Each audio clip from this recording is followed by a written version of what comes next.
Écho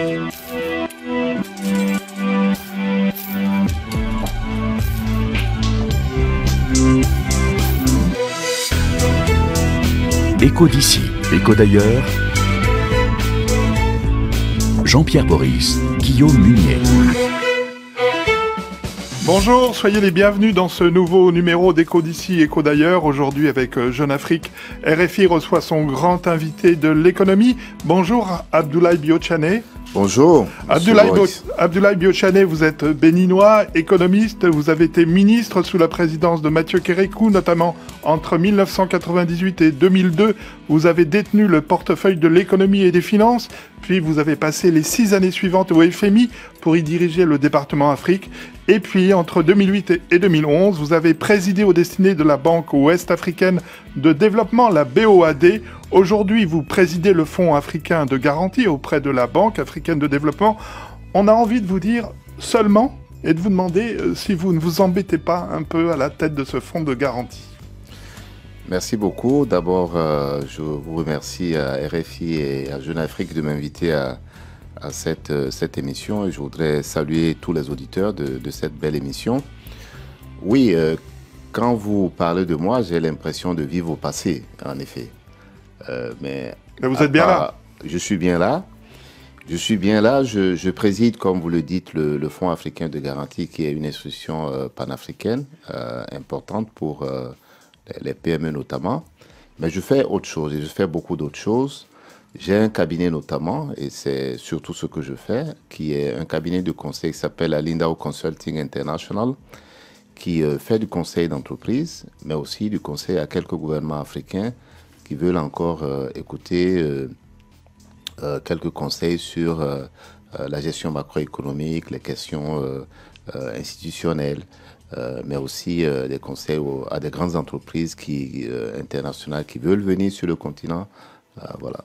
Alors avec Frédéric Maury de Jeune Afrique, nous allons vous interroger sur les progrès de l'économie africaine que vous connaissez si bien et vous demander où mène la croissance actuelle. Nous parlerons aussi des difficultés de cette économie, de la baisse des prix du pétrole et de ceux du coton par exemple, du sommet de la francophonie qui vient de se dérouler et de son pendant économique. Et nous parlerons évidemment, Abdoulaye Biochane, du Bénin.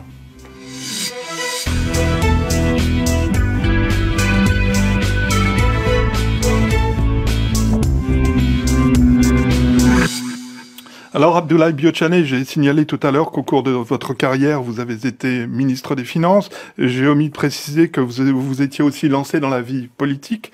En 2011, vous avez fait le choix d'une carrière politique. Où est-ce qu'on est le plus efficace? Parce que vous connaissez le privé, le public. Où est-ce qu'on est le plus efficace, dans la vie publique ou dans l'économie privée? J'allais dire les deux.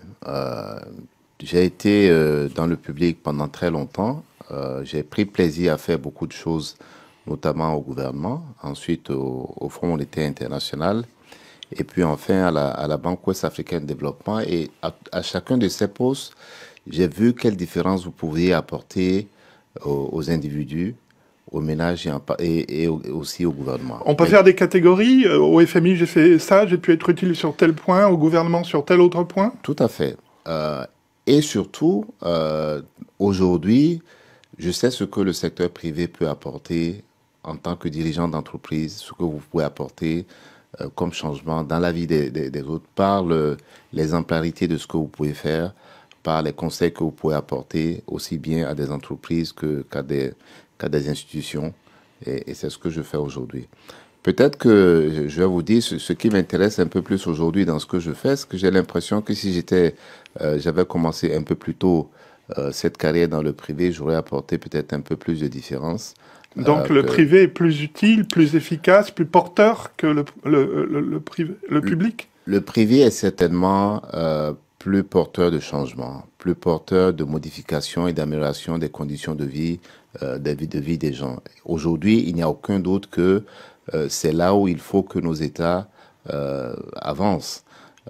Donner davantage de place au secteur privé, aussi bien dans la mise en œuvre des programmes que dans les financements. Il n'y a pas de doute, quand vous regardez même dans les pays développés, les financements les plus importants viennent du secteur privé. C'est le cas au Bénin? Ce n'est pas encore le cas au Bénin pour des raisons que nous pourrons discuter un peu plus tard parce que, vous savez, il y a un aspect très important lorsque vous parlez du secteur privé, c'est la confiance. Il faut de la confiance pour que le secteur privé investisse. Il faut de la confiance pour que les financements privés viennent dans un pays ou dans un autre. Frédéric Maury. Alors justement, vous introduisez directement le sujet, vous parlez quelque part du climat des affaires, et si on regarde un petit peu ce qui se passe en Afrique aujourd'hui, on a l'impression qu'il y a un dynamisme économique dans beaucoup de pays, et on a l'impression qu'au Bénin, les entrepreneurs ont peut-être plutôt tendance un peu à se replier sur eux-mêmes, à rester dans le secteur informel. Est-ce que vous partagez ce point de vue, et comment vous expliquez que peut-être le Bénin manque un peu de ce dynamisme du secteur privé? Bien, d'abord pour appuyer, disons, ce constat général que vous faites, soutenir l'idée qu'il se passe beaucoup de choses en Afrique aujourd'hui, dans presque toutes les parties de l'Afrique, dans presque toutes les sous-régions. Je le vois dans tous mes déplacements. Il y a un engouement évident pour les investissements en Afrique et vous le constatez dans les chiffres des investissements directs étrangers notamment. Maintenant, il y a à l'intérieur de ce continent, j'allais dire qu'il y a deux groupes. Il y a les pays qui arrivent à attirer des investissements directs étrangers, des investissements locaux également, très importants. Les investissements, c'est d'abord et avant tout les investissements des Africains chez eux, et puis après les investissements directs étrangers. Donc il y a des pays qui arrivent à attirer ces investissements. Mais est-ce que le Bénin y arrive? Et deuxièmement, il y a les pays qui n'arrivent pas à attirer ces investissements, et parmi ces pays-là, il y a malheureusement le Bénin. Pourquoi? Bien, je l'ai dit tout à l'heure, il y a une question de confiance. D'abord, il vous faut, pour attirer ces investissements, notamment dans les infrastructures qui doivent attirer les investissements les plus importants, il faut un cadre légal. Ce cadre légal est réglementaire aujourd'hui, notamment pour les PPP, les partenariats publics et privés, qui sont ceux qui attirent le plus d'investissements aujourd'hui dans les pays africains. Ce cadre n'existe pas encore au Bénin.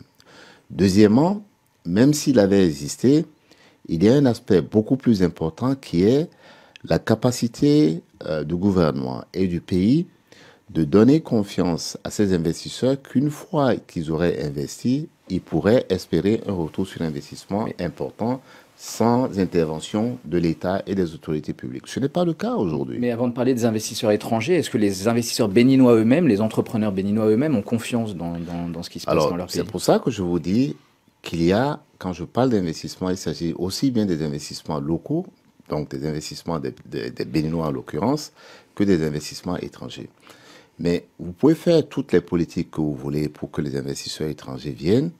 Si les investisseurs locaux ne se sentent pas à l'aise, vous ne les verrez pas. Pourquoi? Parce que quand je suis étranger et que je vais dans un pays en tant qu'investisseur, je veux savoir d'abord, est-ce que ceux qui ont investi déjà dans ce pays sont contents des investissements qu'ils font? Est-ce que les Béninois, les investisseurs béninois, les hommes d'affaires béninois qui investissent dans l'économie béninoise sont suffisamment contents de ces investissements qu'ils font? Ce n'est manifestement pas le cas, notamment pour les plus importants. Et je veux dire encore une fois que c'est très important de faire une place, et une place importante aux investisseurs, et en particulier aux investisseurs privés nationaux. C'est leur succès, c'est la confiance qu'ils ont dans l'économie de leur pays, dans l'économie de la sous-région, qui peut garantir et assurer aux investisseurs étrangers qu'il y a une place pour eux également dans ce pays. Alors, il y a une affaire qui a défrayé la chronique ces dernières années, c'est ce qu'on appelle l'affaire Talon, donc du nom de cet homme d'affaires béninois qui a été proche du président Boni Yayi et avant d'être accusé d'avoir comploté contre lui et donc d'avoir connu des difficultés. Alors il y a quelques mois, le Bénin a été condamné d'ailleurs en justice dans cette affaire Talon à 129 milliards de francs CFA. Mais globalement, sans rentrer dans le détail de cette affaire Talon, est-ce que vous avez l'impression que ça participe du mauvais climat des affaires? Vous avez raison, n'en faisons pas une affaire générale. L'affaire générale, c'est le traitement du secteur privé par le gouvernement, l'environnement et le climat général des affaires, qui n'est évidemment pas porteur. Premièrement, vous noterez, vous constaterez qu'il y a des arriérés de paiement importants vis-à-vis du secteur privé. C'est une entrave pour le développement de ce secteur privé-là. Deuxièmement, c'est une entrave au bon fonctionnement des banques. Et vous verrez que la plupart des banques au Bénin ont quand même un niveau relativement élevé de créances malsaines, et ça participe de cela. Vous interrogerez les banques béninoises sur leur capacité à accorder des prêts aux entreprises intervenant dans le secteur privé, elles vous diront nous n'irons pas.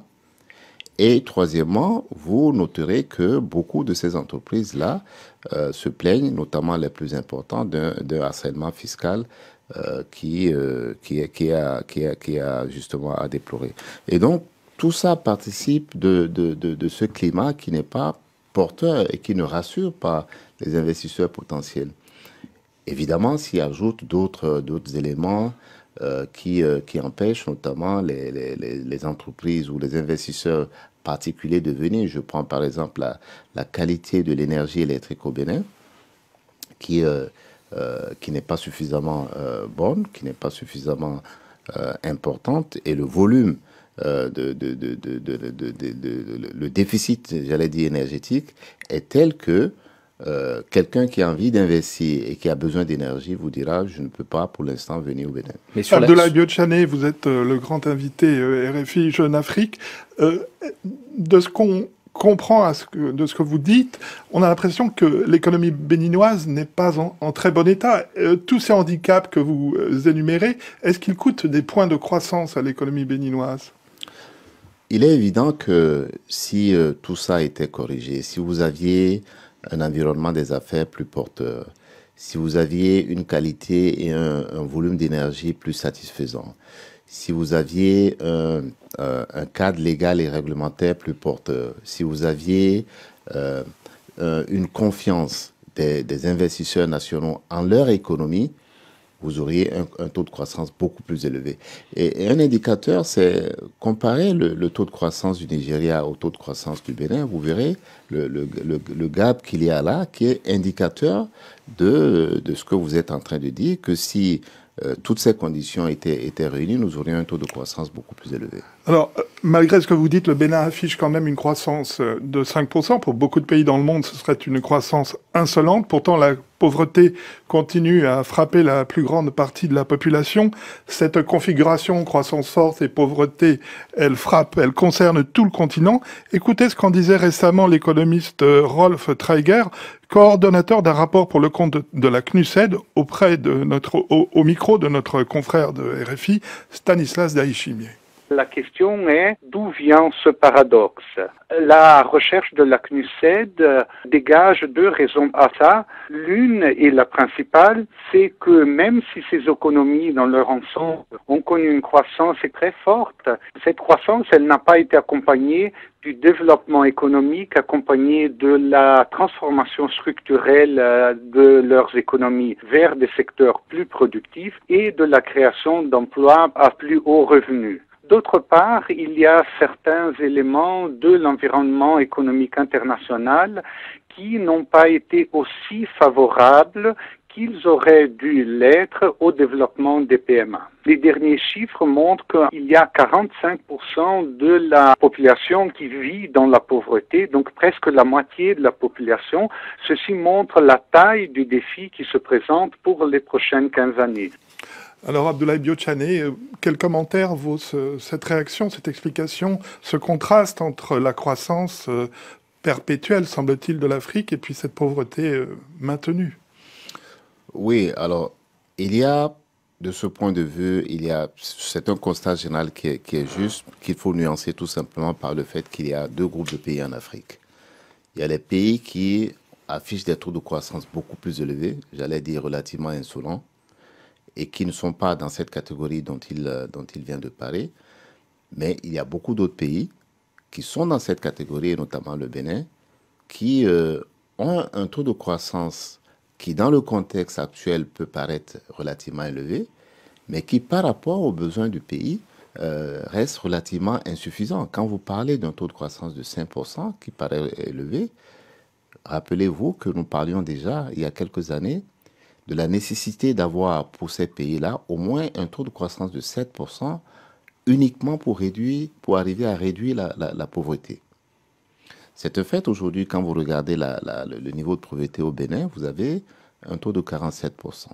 C'est-à-dire que vous avez 47% des Béninois qui vivent en deçà du niveau du seuil de pauvreté qui est indiqué par la communauté internationale. Et ça vient d'où? Ça vient de ce que, pendant de nombreuses années, bien que vous ayez un taux de croissance qui paraît relativement élevé, vous avez un taux de croissance de la population qui, lui, est là, qui est de l'ordre de 3%. Donc, quand vous faites le décompte de cette différence entre le taux de croissance réel et le taux de croissance de la population, vous arrivez à un taux de croissance par habitant qui est parfois négatif, c'est-à-dire que vous avez une baisse de la production. Et si vous y ajoutez le fait que quand vous prenez l'ensemble de la population, vous avez les gens qui sont dans les tranches plus élevées qui voient leur rémunération s'accroître beaucoup plus vite que ceux qui sont la population qui est en bas. Et donc, vous avez la population la plus pauvre qui voit sa part baisser et dont le nombre s'accroît, pendant que vous avez les plus riches qui accroissent leur niveau qu'on appelle d'enrichissement. Et c'est ça qui fait que vous avez une situation où vous avez un taux de croissance qui paraît relativement élevé, 5%, mais quand vous regardez dans les faits, vous constatez que la pauvreté s'accroît, le nombre de pauvres s'accroît dans le pays parce que justement, le taux de croissance reste relativement insuffisant pour justement arriver à casser ce phénomène-là dont je viens de parler. Frédéric Maury. Est-ce que on regarde pas trop justement ces chiffres de croissance? Est-ce qu'on n'est pas trop bloqué sur ces taux de croissance? Et finalement, la croissance africaine, certes, elle a été forte, 5%, 6%, 7%, y compris sans doute au Bénin, mais finalement, on regarde pas la transformation des économies. Et les cours des matières premières ont été élevés pendant 10 ans. Aujourd'hui, ça commence à être plus difficile pour les pays africains. Et ils n'ont pas su se transformer économiquement. Est-ce que c'est pas ça aussi le problème? C'est qu'on regarde trop les taux de croissance et pas assez la transformation des économies. Alors, deux choses, Monsieur Maury. La première chose, c'est que la croissance africaine, de façon générale, a changé. C'est vrai que dans les années 2004-2007, la croissance africaine était beaucoup plus basée sur les matières premières, notamment le pétrole. Pour vous donner une indication, en 2004 et 2007, 25% de la croissance économique africaine était basée sur les matières premières. C'est un fait. Mais depuis 2007, cette tendance s'est inversée. Et donc, la croissance aujourd'hui, depuis 2007 jusqu'en 2014, est davantage basée sur les autres secteurs. Lesquels ? La contribution des mines et du pétrole notamment a baissé, est de l'ordre de 10%, 10-11% dans la croissance. Les autres secteurs, et vous le voyez dans une grande économie comme le Nigeria, c'est l'agriculture, c'est d'autres secteurs comme les télécommunications, c'est qu'on appelle le commerce et l'industrie. Et c'est vrai que nous avons besoin d'aller vers une plus grande valorisation déjà de nos matières premières, une plus grande valorisation de l'agriculture dans le pays. Vous le voyez dans des pays comme le Nigeria. Donc c'est important. Maintenant, il faut dans le même temps que nous changeons ces structures et cette valorisation de nos matières premières et de notre production, il faut que nous accordions davantage mettions davantage l'accent sur la distribution et sur les secteurs qui créent les emplois. Parce que là, c'est le défi majeur qui est le défi africain aujourd'hui. Comment faire pour que les économies, la croissance génère davantage d'emplois et notamment des emplois pour les jeunes? Alors, il y a un secteur qui est très pourvoyeur d'emplois, c'est l'agriculture. On sait que vous êtes favorable au développement de l'agriculture au Bénin. Absolument. Mais quand on voit, par exemple, l'effondrement des cours du coton, dont le Bénin est un gros producteur et exportateur, est-ce que c'est pas dangereux de tout miser sur l'agriculture? C'est dangereux. Il faut avoir une économie diversifiée. Ce n'est pas tout à fait encore le cas au Bénin, mais quand vous regardez la distribution du produit intérieur brut au Bénin, vous voyez déjà qu'on n'est pas trop loin. La production agricole, c'est 25 à 30% du PIB. Dans des conditions où il n'y a pas une valorisation encore plus grande. Ce qu'il faut dans l'agriculture béninoise, on en a parlé récemment avec certains de mes amis politiques, c'est accroître davantage la valorisation, mais aussi accroître les rendements. Quand vous prenez le coton, par exemple, c'est un très bon exemple. Quand nous avons fait, il y a quelques années, les pays africains ont fait le combat à l'OMC sur les prix des matières premières agricoles et notamment les prix du coton, c'était un combat noble. Mais en même temps, c'est un combat qui, s'il avait été gagné à nos termes, ne nous aurait pas bénéficié le plus. Parce que les rendements de coton, notamment au Bénin, restent dérisoires. Alors, Abdoulaye Biochane, on va continuer ce débat dans la deuxième partie de cette émission de Éco d'ici, Éco d'ailleurs, le grand invité RFI Jeune Afrique. Nous nous retrouvons dans quelques minutes après un flash d'actualité.